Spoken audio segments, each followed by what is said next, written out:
அஸ்ஸலாமு அலைக்கும் வரஹ்மத்துல்லாஹி வபரகாத்துஹு. உங்கள் மயிலை கொள்ளுன் இப்ராஹிம்.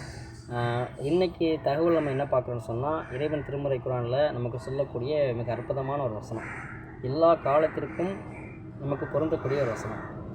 நபியே, மூமினான ஆண்களுக்கும் மூமினான பெண்களுக்கும் நீங்கள் சொல்லுங்கள், அவர்களுடைய பார்வைகளை அவர்கள் தாழ்த்தட்டும், இதனால் அவர்கள் கற்பொழுக்கம் மிக்க மனிதர்களாக அவர்கள் இருக்கக்கூடும். இதை இறைவன் நமக்கு சொல்லித்தாரான். இப்போ இறைவன் நிறைய அருள்கொடைகளை நமக்கு கொடுத்துருக்குறான். முகத்தில் இருக்கக்கூடிய கண்ணாக இருக்கட்டும், காதாக இருக்கட்டும், உடம்புல இருக்கக்கூடிய அத்தனை ஸ்பேர் பார்ட்ஸ் எல்லாமே அருள்கொடை.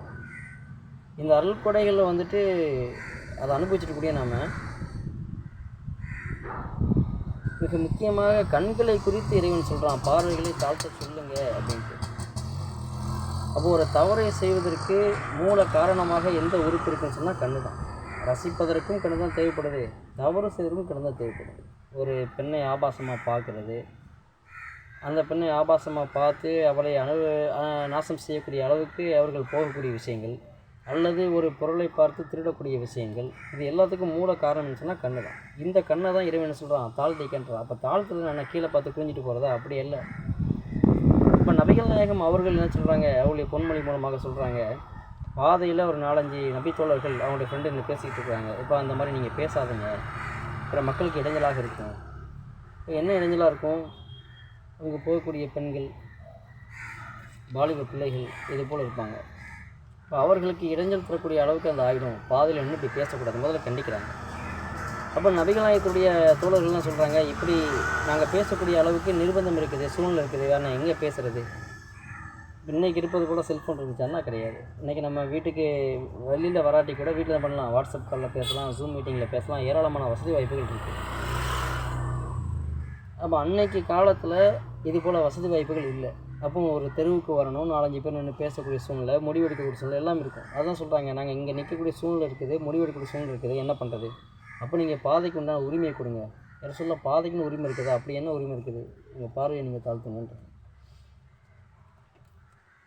அப்போ முதல்ல வந்துட்டு பார்வையை தாழ்த்திங்கன்னு சொன்னால், பெண்கள் போகக்கூடிய நேரத்தில் யதார்த்தமாக சொல்கிறேன், ஒரு ஆண்களாக இருந்தால் பெண்களை பார்க்கக்கூடிய விஷயங்கள் நடக்கும் உலகத்தில், பெண்களாக இருந்தால் ஆண்களை பார்க்கக்கூடிய விஷயங்கள் நடக்கும். இப்போ இறைவன் சொல்லக்கூடிய வசனத்தை நீங்கள் சிந்திச்சு பாருங்கள், மூமினான ஆண்களுக்கும் மூமினான பெண்களுக்கும் நீங்கள் சொல்லுங்கள், அவர்கள் பார்வையை தாழ்த்தட்டும். இப்போ நபிகள் நாயகம் சொல்லாங்க, பாதையில் நீங்கள் சொன்னால் பார்வையை தாழ்த்துங்க. ஏன்னா முதல் பார்வை உங்களுடையது, 2வது பார்வை ஷைத்தானுடையது. ஒரு அறியப்படுவதற்காக நம்ம முன்னாடி ஒரு பெண்ணு போதுன்னா யார் அப்படின்னு பார்க்குறது தவறு கிடையாது. 2வது வாட்டியும் அந்த பெண்ணை நம்ம பார்க்குறோன்னு சொன்னால் அங்கே தான் ஷைத்தான் நம்மளுக்கு தூடுறோம், அந்த பெண்ணை பாரு அப்படின்னு மாதிரி என்ன பண்ணுறான், தவறான எண்ணத்தை உள்ளத்தில் போடுறோம். இது 2வது பார்வை ஷைத்தானுடையது. பெண்களுக்கும் அதே போல தான். இப்போ நபிகள் நாயகம் அவங்க ஒரு போர்க்களத்துக்கு போயிட்டு வராங்க, அவருடைய பின்னாடி இப்னு அப்பாஸ் இருக்கிறாரு, வாலிப பிள்ளை, ரொம்ப அழகான ஒரு சஹாபி. அல்லாஹுடைய தூதர் என்ன பண்ணாங்க, போர்க்களத்துக்கு போயிட்டு வராங்க, ஒட்டகத்தில் முன்னாடி அவங்க இருக்கிறாங்க, பின்னாடி இப்னு அப்பாஸ் இருக்கிறாரு. வழியில் வரும்பொழுது ஒரு பெண்மணி கேட்குறாங்க, யா ரசூலல்லாஹ், எங்கள் வாப்பாவுக்கு வந்துட்டு ஹஜ்ஜி கடமையாயிடுச்சு, ஆனால் அவன் நடக்க முடியாத வயசாகி போச்சு, நான் அவங்களுக்கு பொழுது செய்யலாமா அப்படின்னு. அப்போ இதை கேட்டவொன்னே நபிகள் என்ன பண்ணுறாங்கன்னு சொன்னால், உங்களுக்கு வந்துட்டு ஹஜ்ஜி உங்கள் வாப்பா கடமைனா நீங்கள் செய்யலாம்னு கேட்குறீங்க, தாராளமாக செய்யலாம்னு அப்படி சொல்லிவிட்டு என்ன பண்ணுறாங்க, திரும்புகிறாங்க. பின்னாடி இப்னு அப்பாஸ் அந்த பெண்மணி யாருன்னு எட்டி பார்த்துக்கிட்டு இருக்கிறாங்க. நான் ரசூலாட்ட பேசிக்கிட்டு இருக்கிறாங்க, ரசூலாவுக்கு பின்னாடி அவர் இருக்கிறாரு, அவர் எட்டி பார்க்குறாரு. அப்போ இதை நபிகள் என்ன பண்ணுறாங்க, பார்த்துட்டு திரும்ப அந்த பெண்ணுக்கு போய் சொல்லுவாங்க, நீங்கள் செய்யலாம் அப்படின்னு சொன்ன உடனே மறுபடியும் பார்க்குறாங்க இப்னு அப்பாஸ், மறுபடியும் அவர் அப்படியே பார்த்துக்கிட்டே இருக்கிறார், ரசூலாவுக்கு பின்புறமாக பார்த்துக்கிட்டு இருக்காரு. அப்போ அல்லாஹ் கூட என்ன பண்ணுறாங்க, முகத்தை பிடிச்சி திருப்பி விடுறாங்க இப்னு அப்பாஸ். அப்போ சொல்கிறாங்க, இது முதல் பார்வை உங்களுடையது, 2வது பார்வை ஷைத்தானுடையது. ஏன்னு சொன்னால் மிக முக்கியமான எச்சரிக்கை நமக்கு இருக்குது. நம்மளுடைய மிகப்பெரிய நம்பிக்கையும் இதுதான், இந்த உலகத்தில் நம்ம எல்லோரும் மௌத்தா போயிடுவோம், நாளை மறுமைன்னு ஒன்று இருக்குது, இறைவன் நம்மளை எல்லாரையும் விசாரிப்பான். அதுக்கு பிறகு தான் சொர்க்கம் நரகம் நமக்கு தீர்மானிக்கப்படுது இல்லையா? அப்போ நாளைக்கு விசாரிக்கக்கூடிய நேரத்தில் நம்முடைய வாய்கள் பூட்டு போடப்படும், நம்முடைய உறுப்புகள் நமக்கு எதிராக வந்து சாட்சி சொல்லும். கண் இருக்குதுன்னு சொன்னால் கண் நமக்கு எதிராக நின்று சொல்லும், எல்லாம் என்ன வச்சு தான் இவன் பார்த்தான், இந்த மாதிரி ஆபாசமான படங்களை பார்த்தான், பெண்களை ஆபாசமாக பார்த்தான், இது போல் தவறுகள்லாம் அது என்ன பண்ணுவோம் சொல்லும். ஏன்னா அந்த உலகத்தில் ஏன்டா பார்த்துட்டே இருக்கிறேன்னு கேட்டால் நம்ம சொல்லக்கூடிய காரணம் என்ன, நான் பார்த்தேன்னு உங்களுக்கு தெரியுமா, நான் அவங்கள பார்க்கலையே என்று அதை வந்து சப்பக்கட்டு கட்டி பேச்சு திறமை இருக்கு இல்லையா, அதனால் வாயை வச்சு என்னவோ சமாளிச்சிடலாம். இது மாதிரி அங்கே சமாளிக்க முடியாது. அக்தரின் வாயை போட்டு என்ன பண்ணுறான், உறுப்புகளை பேச வைக்கலாம். எந்த உறுப்புகளை வைத்து நம்ம பார்த்தோமோ அது நமக்கு எதிராக நாளைக்கு இறைவன் முன்னாடி நமக்கு என்ன பண்ணும், வாக்குமூலம் கொடுக்கும். அப்போ ஒரு விஷயத்தை நம்ம பார்க்குறோம் உலகத்தில், அப்போ தவறுகள் செய்யக்கூடிய நேரத்தில் முதல் பார்வை நம்முடையது, 2வது பார்வை ஷைத்தானுடையது என்ற மிக ஆழமான ஒரு அறிவுரை இருக்குது. அப்போ இந்த விஷயத்தை தான் சொல்ல பண்ணுறாங்க, பார்வைகளை தாழ்த்த சொல்லுங்கள். ஒரு டைம் அறியப்படுவதற்கு பார்க்குறீங்கன்னா விட்டுறணும், 2வது வாட்டி பார்க்குறீங்கன்னா தவறான பார்வை தான் நிச்சயமாக. ஷைத்தான் ஒருத்தர் தூண்டி விட்றான். அப்போ இது போல் இறைவனை பண்ணுறான், நமக்கு சொல்லிக் கொடுக்குறான். அப்போ இதை மாதிரி அறிவுரைகள்லாம் எல்லா காலத்துக்கும் பொருந்தக்கூடிய அறிவுரை. ஏன்னு சொன்னால் இன்றைக்கி முக்கியமான ஒரு விஷயம்.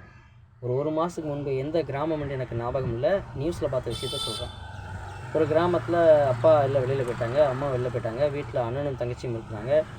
அண்ணன் என்ன பண்ணுறான், தங்கச்சி யாரும் இல்லாத நேரத்தில் நாசம் பண்ணி கற்பழிச்சு கொலை பண்ணிட்டான். அப்போ அவங்க அம்மா வந்து பார்க்குறாங்க, இது விஷயம் போலீஸுக்கு போகுது. போலீஸ் ஸ்டேஷனில் விசாரணைக்கு அப்புறவே சொல்லப்பட்ட தகவல் நமக்கு ரொம்ப அதிர்ச்சியாக இருக்குது. ஏன்னா நம்ம வீட்லேயும் பிள்ளைங்க இருக்குது, நம்மளும் அக்கா தங்கச்சி கூட வளர்ந்துருக்கோம். எதுக்காக கூட இப்போ இந்த தங்கச்சியை கொலை பண்ணணும்னு கேட்கும் பொழுது அவன் சொன்ன ஒரு மிக முக்கியமான காரணம், அதிகமான அந்த பையனுக்கு அதிகமாக தனிமையில் செல்ஃபோன் பார்க்கக்கூடிய பழக்கம் இருக்குது. செல்ஃபோன்களை பார்க்குறது மட்டும் இல்லை, அதில் ஆபாசமான படங்கள் நிறைய பார்க்கக்கூடிய பழக்கம் இருக்குது.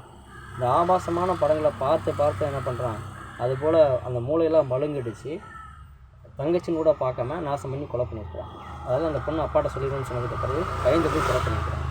அப்போ இந்த பார்வைகளை தாழ்த்தக்கூடிய விஷயம் இருக்குது பாருங்கள், எவ்வளோ முக்கியமான பாருங்கள். அது ஆபாசமான விஷயம்னு அவனுக்கு தெரிஞ்சிருந்தா, இந்த அறிவுரை அவனுக்கு போய் சேர்ந்திருந்தா அவன் என்ன பண்ணியிருப்பான், இறைவனுக்கு பயந்து பார்த்துருக்க மாட்டான். அப்போ இறைவனுக்கு பயப்படக்கூடியவன் இது போல் செய்ய மாட்டான். அதுபோல் வந்துட்டு தவறான படத்தை அவன் பார்த்ததுனால தான் இது போல் விஷயத்தை செஞ்சுருக்கிறான். இதுபோல் இறைவனுடைய அறிவுரை, இறை தேவருடைய அறிவுரையை வாழ்க்கையில் எடுத்துக்கிட்டு நாமளும் அந்த தவறை செய்யாமல் அதிலிருந்து விலகி நல்ல ஒரு சமூகத்தில் முஸ்லீமாக வாழ்ந்து மரணிக்கக்கூடிய பாக்கியத்தை இறைவன் உங்களுக்கும் எனக்கும் கொடுக்கணும். மூமினான ஆண்களுக்கும் பெண்களுக்கும் கொடுக்கணும். நாளை மறுமையில் மிகப்பெரிய வெற்றியாக இருக்கக்கூடிய சூனத்தை வளர்குமான் நம்ம நேருக்கும் வழங்குவானாக. ஓகே ஃப்ரெண்ட்ஸ், இது போன்ற தகவலை தொடர்ந்து பார்க்கணும்னு சொன்னால் நம்முடைய சேனலில் பண்ணுங்கள், தொடர்ந்து நீங்கள் சப்ஸ்கிரைப் பண்ணுங்கள். இறைவன் நாடினால் இது போல் அரியப்பல தகவலை என்ன பண்ணுவோம், கொடுத்து கொண்டே இருப்போம். துவா செய்யுங்க, சரிங்களா? நம்மளுடைய தொழில் வந்து ஆட்டோ ஓட்டுறது. நேரம் கிடைக்கக்கூடிய நேரத்தில் இது போல தகவல் சொல்லிக்கிட்டு இருக்கோம். துவா செய்யுங்க. அஸ்ஸலாமு அலைக்கும்.